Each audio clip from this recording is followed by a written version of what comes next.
trying to find my way home. The child inside me is long dead and gone, somewhere between lost and alone, trying to find my way home. Now, how Moon would come home every day saying he's gonna get out of the army, but yet he's still here 9 months after this whole deal.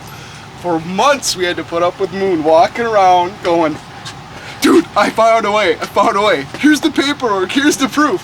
And guess what? Once again, Moon is still here. Hey Moon, how's it going?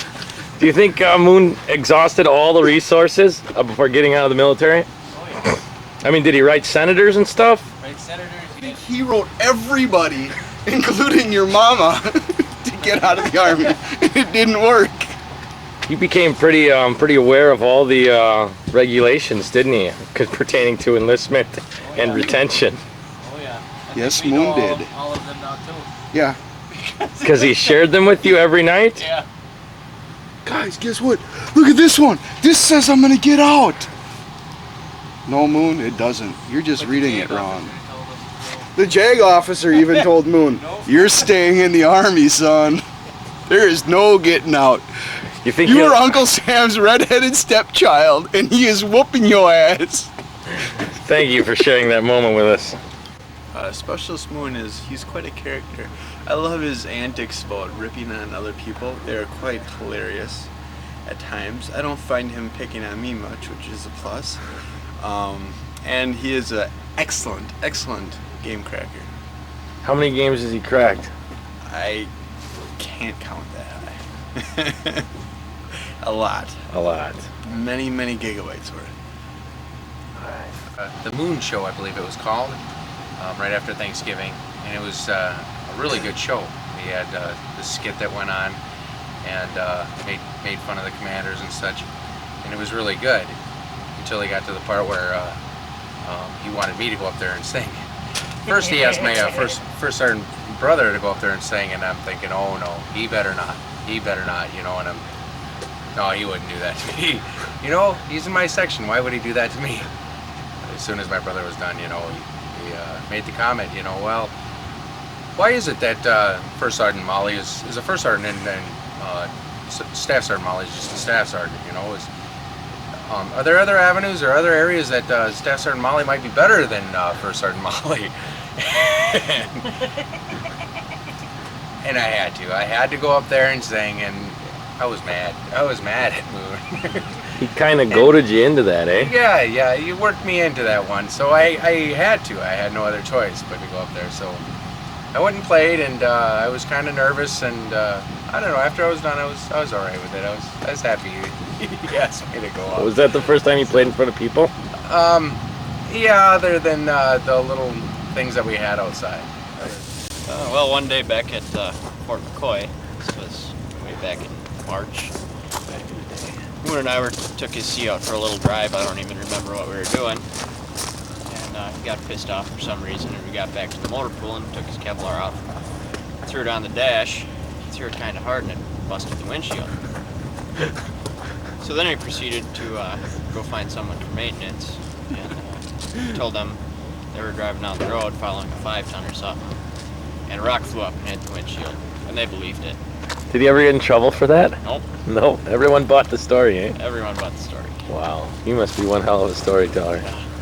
Well, tell me about the when you went with Moon to the Italian compound on New Year's Eve. First of all, are you allowed to go to the Italian compound? No, we weren't allowed to go to the Italian Did compound. you go in uniform and full battle rad like you should have, or did you just go in civvies? No, we went in civvies. That was totally against the rules. We could have gotten a lot of trouble for that, but no. And the only telltale signs that she was there was this scarf that he kept for a memorabilia that night.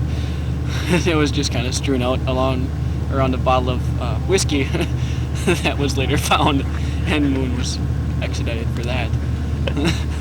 Whose whiskey was that? Not his. Decided to put on the show one night, making fun of all the captains, commanders of battalion. It's quite the good time. It was right after I believe it was after they had done a search and busted people for partying or whatever, and making fun of our equipment, and all the commanders were smoking drunk or on dope or whatever. That was a good time. Don't know where most is now. Thank you. Moon always gave us good time playing his guitar. Helped pass the shitty times.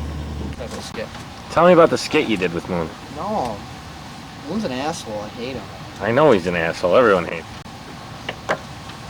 I heard that he just came to you one day and said, you're going to play Captain Buttrey. Make shit up. Yep, that's And then what he threw said. you He on made- stage in front of a bunch of made- people. Yep. It was, if I can remember, it was Moon was playing the battalion commander. I was playing Captain Buttrey. We had Wilson playing Captain Wrightswell, I do believe. Yep. And Eads was playing Captain Leckel because he's so short and doing little hits of cocaine off his palm. We had It's Not My Bottle, Mr. Stepanek playing Captain Rom. And we just went about doing showdown inspections and stealing all of our stuff and going to motor pool and getting drunk and high and using it all. It was Pretty funny. pretty dangerous comedy, wasn't it? Yeah, because I got in some serious trouble. Then after the fact, the captain comes in and wants to know who played him in the damn skit. And he was like, oh, it was Bull. And he came up to me later, he's like, well, I want to see me betrayed. And I'm like, I can't do that. It's like a once-in-a-lifetime live experience. I can't betray your character. And he just dropped it. I remember one time when old Moon Doggy, we just got to McCoy and people were hanging their heads. First time being separated from their families, and times were tough, you know. We didn't really know what we were getting ourselves into. Well, Moon brought out the guitar and started making things fun. This deployment we knew was not going to be the most enjoyed experience, but we were going to make it everything we had. So we came up with a couple songs at McCoy, and here we are in Iraq, singing Piss Up a Rope. Probably Baldovan. that concert, the first concert. It wasn't a concert, it was more of it was a talent show. Talent show. And you cracked some jokes, very funny. And then you sang a song that was confusing, but yet once you understood it, it made sense. Thank you. And because it was supposed to explain, or you're trying to explain this deployment, and as I'm listening to it, I didn't get the explanation.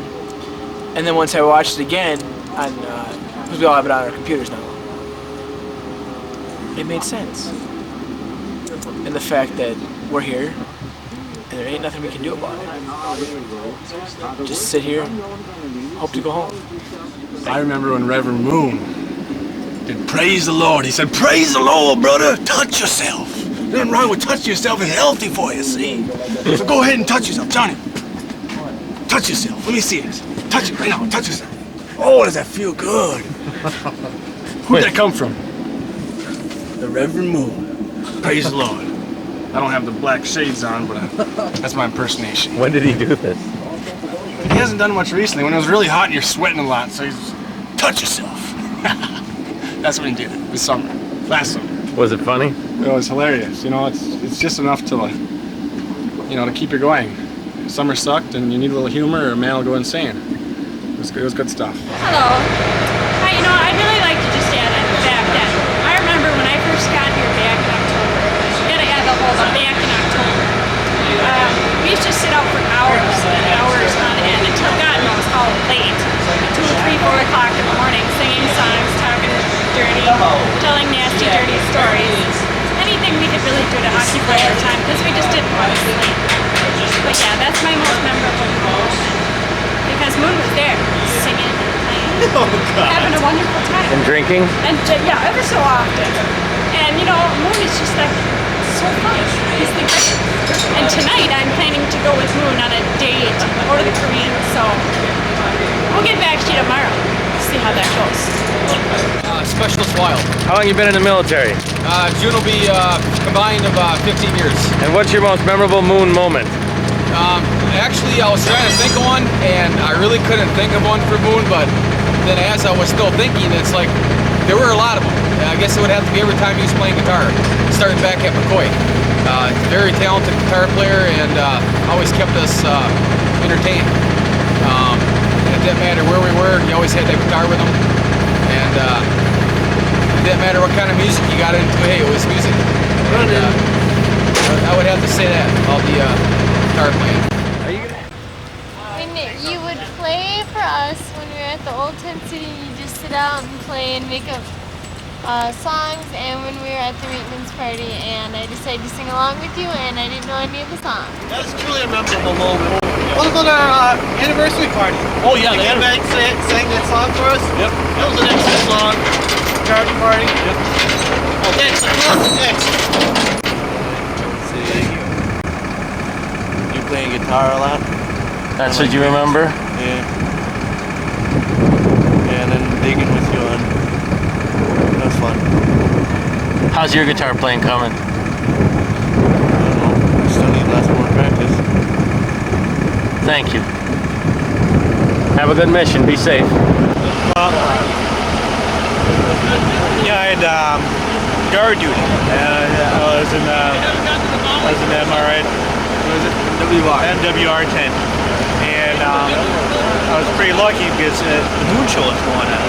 And that was the best guard duty I had this whole deployment. Yeah, it was funny. Yeah, I mean, they had the making signs good. I mean, I was impressed. I was really impressed. My name is Christopher Maldonado, rank sergeant, aka Doc.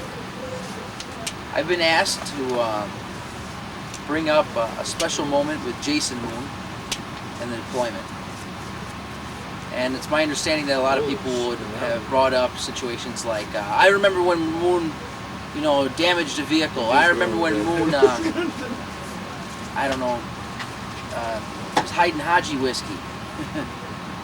I don't remember Moon for that. Of course, I mean, I can recall those things, but what I remember Moon for, most specifically, or most importantly, is when early in the deployment when we first got here, we had some rough times with lack of cool water, poor living conditions, poor food, and it was really filthy, a lot of bugs, blah, blah, blah, blah, blah. So we were miserable for a long time. But every Saturday night, I'd be able to walk outside my tent and hear a guitar playing. And it was my moment to escape. And I'd be able to listen to Moon sing his blues and his folk music, and it was absolutely wonderful. And for that 30 minutes or an hour that I got to sit there and listen to that, I wasn't in Iraq. I wasn't dirty. I wasn't thirsty. I wasn't hungry. And I want to say thank you to not only Moon, but I want to say thank you to his parents and his friends for bringing up such a good boy. Thank you very much, Moon.